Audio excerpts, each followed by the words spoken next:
పేరు నా యొక్క కృతజ్ఞత. జై జగజీవన్ రామ్, జై జై జగజీవన్. నేడు స్వతంత్ర సమరయోధులు, భారతదేశ ఉపరాష్ట్రపతి, మాజీ ఉపరాష్ట్రపతి పెద్దలు బాబు జగజీవన్ రామ్ గారి 118వ జయంతి సందర్భంగా ప్రదేశ్ కాంగ్రెస్ కమిటీ రాష్ట్ర ప్రధాన కార్యదర్శిగా ఈ రాష్ట్ర దళితులకు, తాడిత పీడిత వర్గాలకు, అణగారిన వర్గాలకు అందరికీ కూడా జగజీవన్ రామ్ గారి జయంతి సందర్భంగా శుభాకాంక్షలు తెలియజేస్తూ ఉన్నా.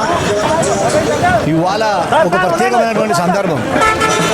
వారు జగజీవన్ రామ్ గారు బ్రతుకున్న కాలంలో కూడా బాబాసాహెబ్ గారు ఇచ్చినటువంటి రాజ్యాంగం, తద్వారా వచ్చినటువంటి హక్కులను, తద్వారా ప్రజలకు అందాల్సినటువంటి ఫలాలు అందకపోవడంలో, అడ్మినిస్ట్రేషన్లో రాజ్యాంగాన్ని అమలు చేయడంలో కట్టుదిట్టమైనటువంటి పాలనలు అందించి పోరాడినటువంటి వ్యక్తి బాబు జగజీవన్ రామ్ గారు.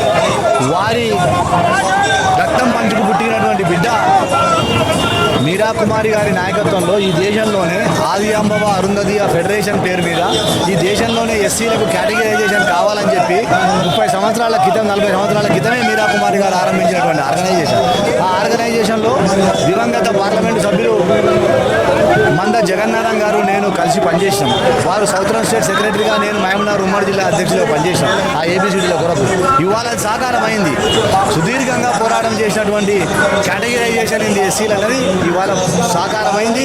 ఒక రకంగా జగజీవన్ రామ్ గారి ఆశలు, కోరికలు నెరవేరినట్టుగా భావిస్తూ ఉన్నాం మేమందరం కూడా.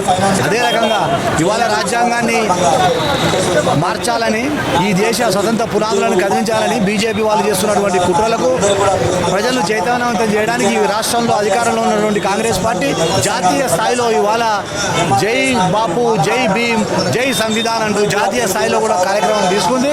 ఆ కార్యక్రమం ద్వారా ఇవాళ బాబు జగజీవన్ రామ్ గారి జయంతి సందర్భంగా ఆ కార్యక్రమానికి ఇంకా ఇంత మెరుగుపెట్టినట్టుగా, ఇంకా విలువ, ఇంకా ఇంపార్టెన్స్ పెరిగినట్టుగా కూడా భావిస్తూ ఉన్నాం. ఈ సందర్భంగా ప్రజలందరికీ కూడా విజ్ఞప్తి చేస్తూ ఉన్నాం. దేశం ప్రమాదంలో ఉంది, ఈ దేశ రాజ్యాంగం ప్రమాదంలో ఉంది.